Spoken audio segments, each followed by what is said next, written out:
find suspect, draws a lot of our actions into question. We've got a lot of money in politics that comes from really the interests that we're here to regulate and legislate about. You know, I know to a lot of folks the democracy voucher program sounds kind of wacky. It came from Seattle. What is this all about? It's mailing people $100 vouchers for campaign finance. But I think if you were to describe, if you were starting from scratch and describe the campaign finance system that we actually use here in Virginia, I think a lot of people would say that sounds pretty wacky too. What happens is we divide ourselves up into committees, and then we regulate industries like the beer and wine industry, the medical industry. We got dentists, doctors, everybody that we regulate. We divide up our committees, and then we let them finance our campaigns. We say to all the people that we're going to regulate, you guys will fund our campaign coffers, and you'll elect whoever, you'll help elect the folks that you want, and then we'll come to Richmond on the backs of your campaign contributions, and we will regulate you. To a lot of people, that sounds like a weird way to finance a state election system. And, you know, it's interesting looking at just the members of the Rules Committee. I mean, anybody can go to VPAP, and you can pull up the 2017, and you just look for the list of top donors, and it reads like a who's who of the companies that we regulate. We've got the Medical Society of Virginia giving tens of thousands of dollars. We've got HCA Virginia. We've got the dentists. We've got the Medical Society. I guess maybe there's a big issue that we're going to be deciding this year that has to do with those medical, maybe it's Medicaid expansion those folks are interested in. You look at the chairman of Commerce and Labor, get a big donation from Appalachian Power and from Dominion Power. And it causes folks to look at what we do and wonder who it is that we're working for. Mr. Speaker. Delegate Freitas. Will the gentleman yield for a question? Gentleman, would the delegate yield for a question? No, not this time, Mr. Speaker. Delegate declines to yield. So, Mr. Speaker, that's the problem that we're trying to solve. We want to have a system of campaign finance that people can believe in, a system that people can have some faith in, a system that doesn't at least create the appearance that we don't have the best interest of our constituents and the people in mind. And so you may not like this particular solution. You may look at some of the details here when we get into it a little bit, and I think this isn't the way that we want to go. It's too expensive. It doesn't work. There are problems with it. And if you don't like this particular solution, I don't take any offense to anybody who decides that they don't want to vote for this bill. But what we would do is, and this has been tried other places, it's not a brand new thing. What we would do is this bill would say that everybody on the first day of every election year, the Department of Elections is going to mail you 4 vouchers of $25 each. And they are going to be democracy vouchers. And they're going to say that, by the way, it says right on the voucher, this voucher is only redeemable for an election, and it's only redeemable to the extent that there are funds available for it. So if the program funds don't exist, it doesn't create any liability to the Treasury for vouchers to the extent they exceed the amount of the program. Now, I know, again, when you say that, well, there's 5 million registered voters or so in Virginia. It's $100 each. This is going to cost us $500 million. Mr. Speaker. Mr. Speaker. Delegate from Charlottesville, Delegate. Will the gentleman yield for a question? I'll yield. Yield for a question.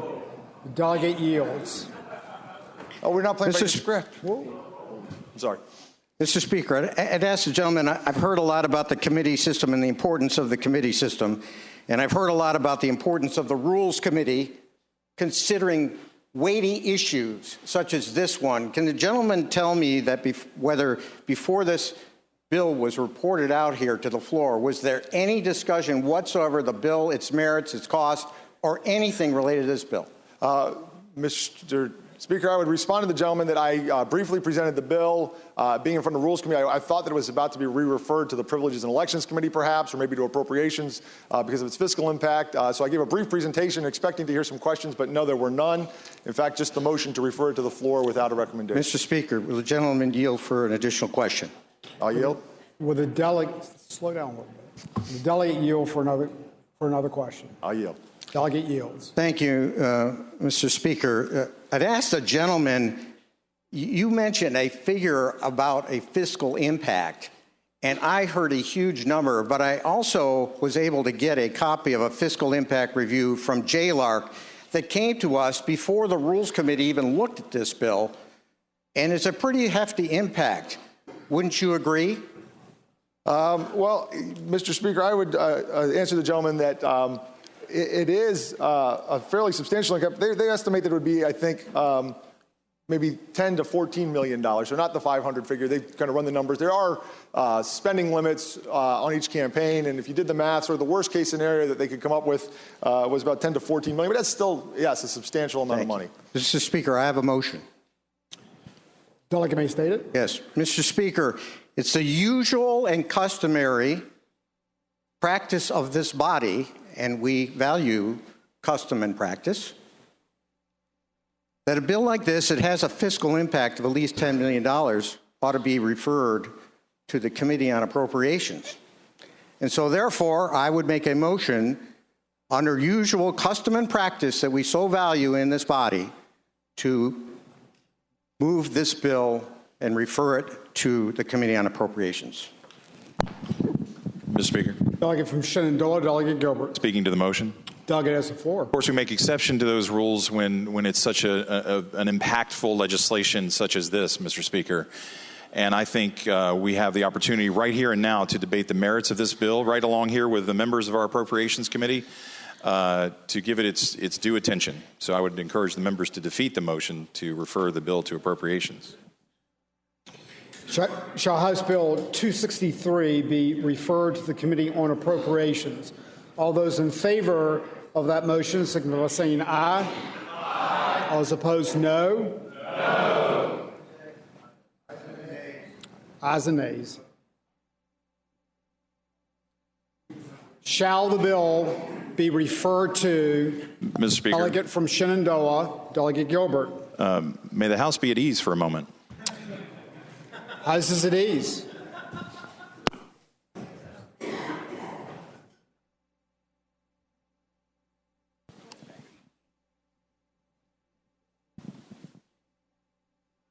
Mr. Speaker. Right. Shall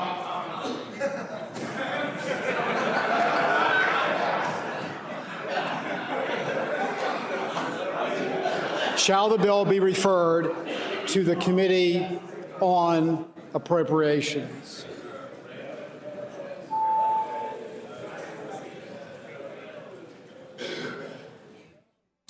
Clerk will close the roll. Ayes 48, noes 50. Ayes 48, noes 50. The bill will not be referred to Appropriations. Delegate from Culpeper, Delegate Freitas. Will the delegate now yield for a question? Will the delegate from Fairfax yield for a question? I'll yield for a question, sure. Delegate yields. Mr. Speaker, I'm curious because as I was reading through this bill, it looks like this only applies to state candidates. So the governor, lieutenant governor, House delegate, state senate. Is that correct, Mr. Speaker? Mr. Speaker, I would state that is the way I read the bill as well. Will the delegate yield for another question? Delegate yield for another question. I'll yield. Delegate yields.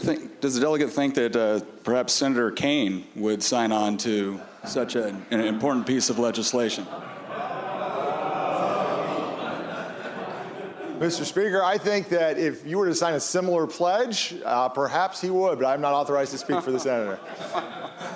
Mr. Speaker, will the delegate yield for another question? Will the delegate yield for another question? I'll yield.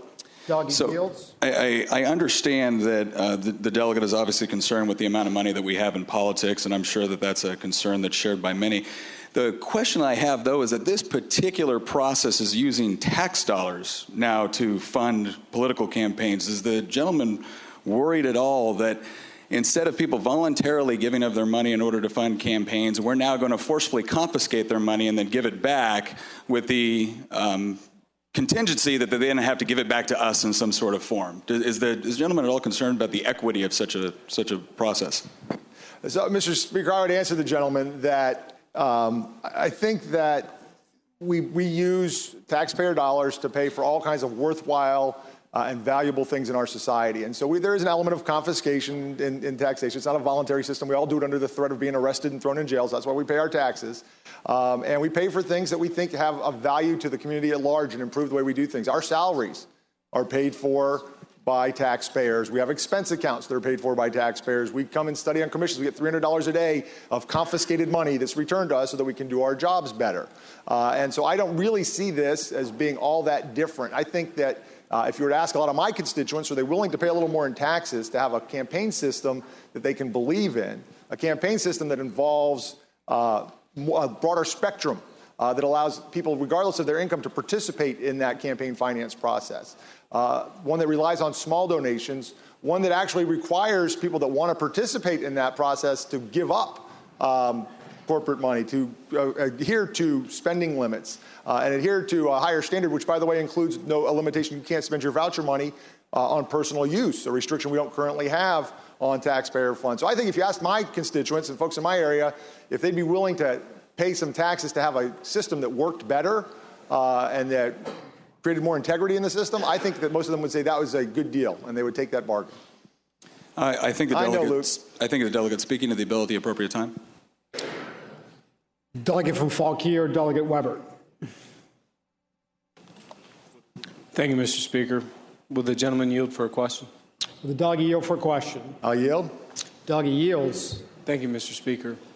Mr. Speaker, in regards to this legislation, I would ask the gentleman, what if a candidate did not want to partake and decided he wanted to self-fund his own campaign, and his own campaign happened to be significantly funded? Mr. Speaker, I would answer the gentleman, this is a voluntary program. Nobody has to participate in it. You don't have to take the vouchers if you don't want to. I expect that a lot of existing incumbents would opt out of the program. They're doing pretty well under the existing system, and so they might say, no, thank you. I'm going to keep doing things the old way. And if you're actually running against somebody who's opted out of the system, we have a fix for that too. You can actually seek to be released. So if you get into the system, you want to volunteer and do the voucher program and voluntarily adhere to the spending limits, and you're up against an opponent who's greatly outspending you, there's a mechanism to go to the State Board of Elections and say, I'd like to be released from the program, I won't take any more vouchers, and I want to start raising money the old-fashioned way. And if that's the case, you'll be allowed to do that. So you could absolutely do that. There's nothing compulsory about the program. I thank the gentleman for the question. Further question, Mr. Speaker? The delegate yield for another question. I'll yield. Delegate yield. So as I understand the legislation as he describes it, if I am in the program and I am running against a candidate like Governor Northam, who received $2.7 million from the League of Conservation Voters, I can then opt out and go about the old system to raise money? I would tell the gentleman he's absolutely correct. Thank you, Mr. Speaker. Delegate from Virginia Beach, Delegate Davis. Mr. Speaker, will the delegate yield for a question? Will the delegate yield for a question? The patron of the bill. Yeah. Delegate Simon. Delegate yields. Thank you, Mr. Speaker. I would ask the delegate that he's expressed that we need and we deserve a campaign system that we can all believe in with trust and transparency, but yet he limits this just to statewide candidates, governor, lieutenant governor, attorney general. Does he not believe that if this is the way to get transparent government campaigns that we can all believe in, that is not something that we should offer at the House of Delegates, State Senate, City Council levels? Why does he not believe that that same opportunity should be afforded to those races as well for the citizens?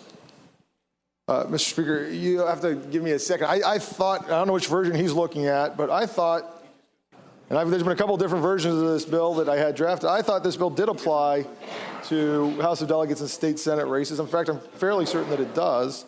On line 18. Clarification, Mr. Speaker?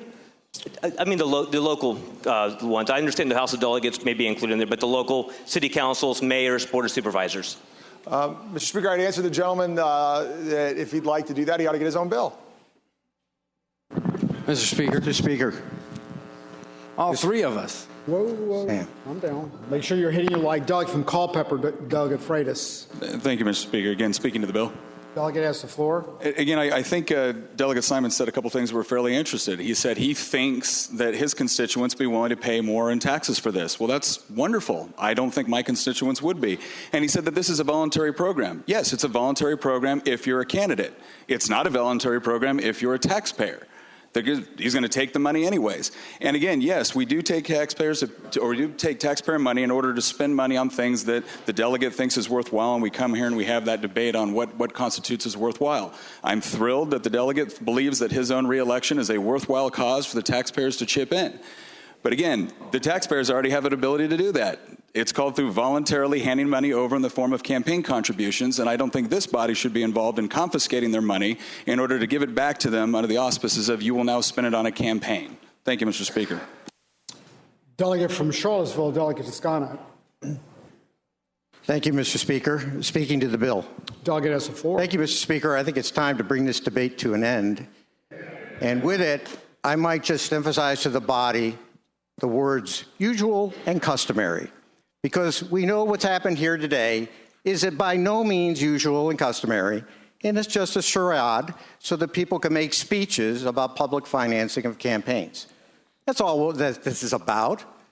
And for folks to be able to be willing to take the body's time to engage in this charade.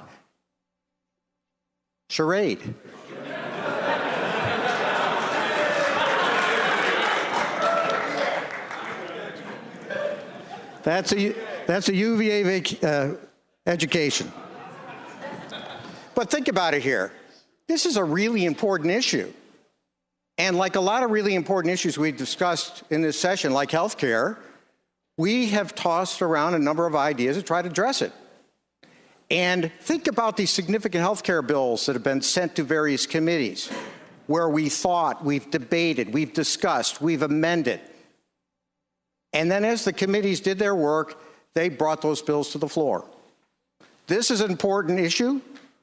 The delegate has an interesting idea. It should have gone to a committee. Well, it actually should have gone to the Privileges and Elections Committee. But for some reason, the exalted status of the Rules Committee made it a place for it to go. Granted, that's a great place to have the argument about this because it's a big issue.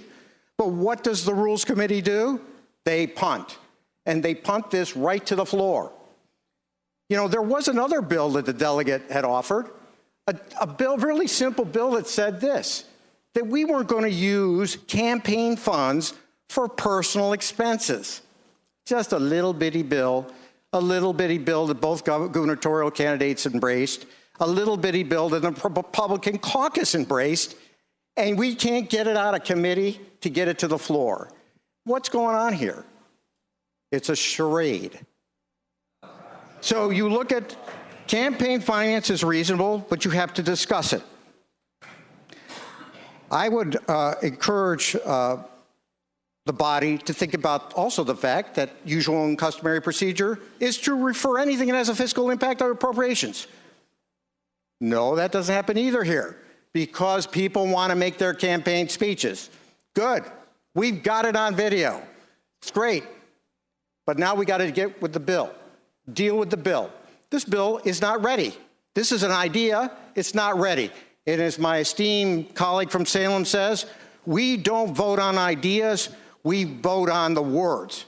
So I would encourage you to compliment the delegate from Fairfax from bringing forward a really unique idea that we can then take back and think about. But for now, it's not ready. So I think we should all vote no and move and do the rest of the people's business. Thank you. Delegate from Shenandoah, Delegate Gilbert. Speaking to the bill, Mr. Speaker. Delegate has the floor. So, Mr. Speaker, citizens of Virginia, this is what happens when the public policy of Seattle is very close to becoming the public policy of Virginia. And there's a lot of words. It's nearly 100 lines of italicized new words. And the gentleman from Charlottesville is right, we don't pass concepts. But this appears to be a very well thought out, elaborate concept by somebody, at least in terms of what they think is important. But the people who wrote this bill, wherever they wrote it, must certainly struggle with how to fund everything else that they're supposed to do as a government, like think about how to get raises to our teachers and how to make sure we have enough state police and the environment and K through 12 education and keeping tuition low and all the other things we have to grapple with in this body year in, year out to make sure that we are delivering services to the public for the tax dollars they pay. And I'm sure that they don't intend to do it like they do it in Seattle. And Mr. Speaker, the Department of Planning and Budget fiscal impact statement on this bill says that if only 2 participating candidates redeeming vouchers for the maximum total spending limit for primary and general elections and only the minimum amount of qualifying contributions, then a total of $31.6 million would qualify for redemption under the program.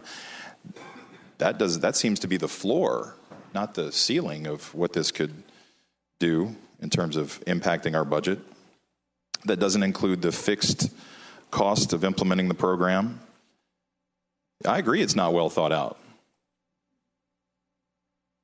But that doesn't mean we shouldn't be discussing it here, because these types of ideas, somebody thought that this was a great idea for public policy in Virginia and submitted it as a piece of legislation. And I think it's important for us to discuss things like that here on the floor.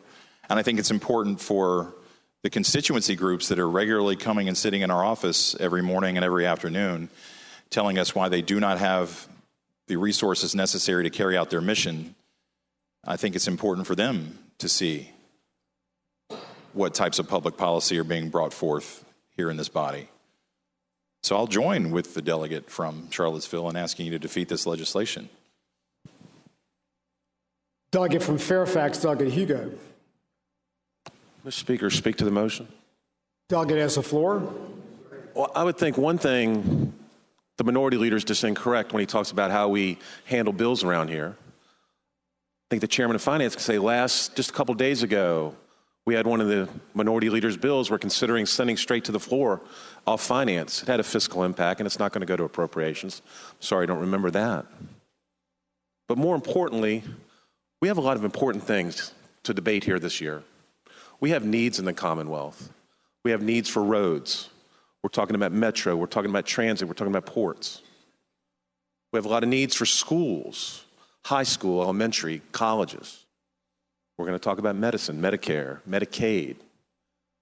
But what we're wasting our time today, because the gentleman brought this here, is we're talking about diverting money from schools. We're talking about diverting money from roads. We're talking about diverting money from transit. And we're talking about diverting money from Medicaid to give it to people's campaigns. I say what we should do is go forward, say yes to schools, say yes to roads, say yes to police, say yes to transit, and say no to welfare for politicians. Let's defeat this measure.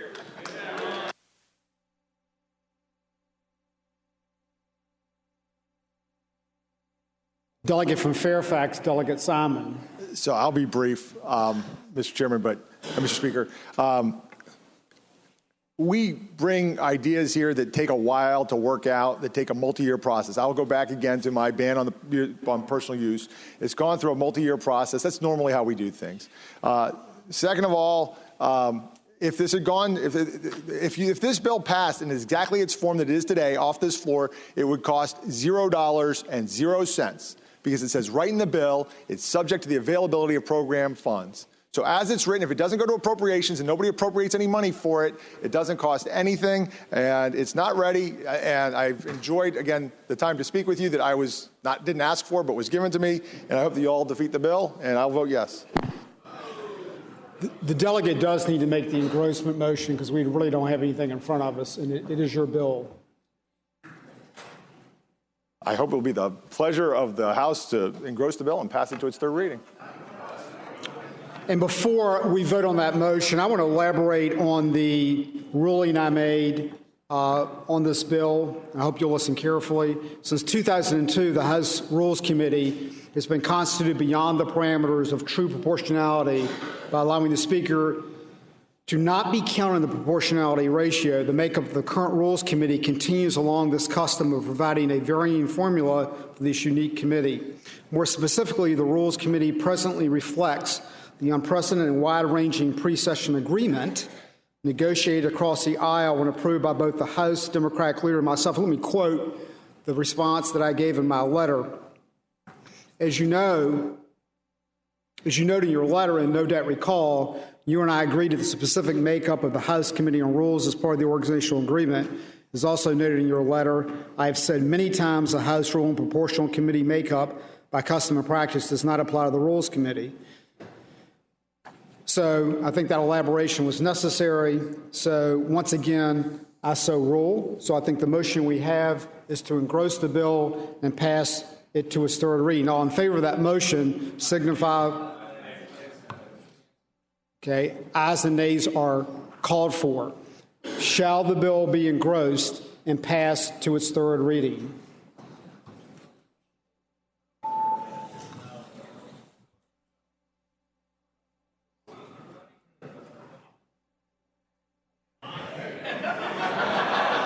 Clerk will close the roll.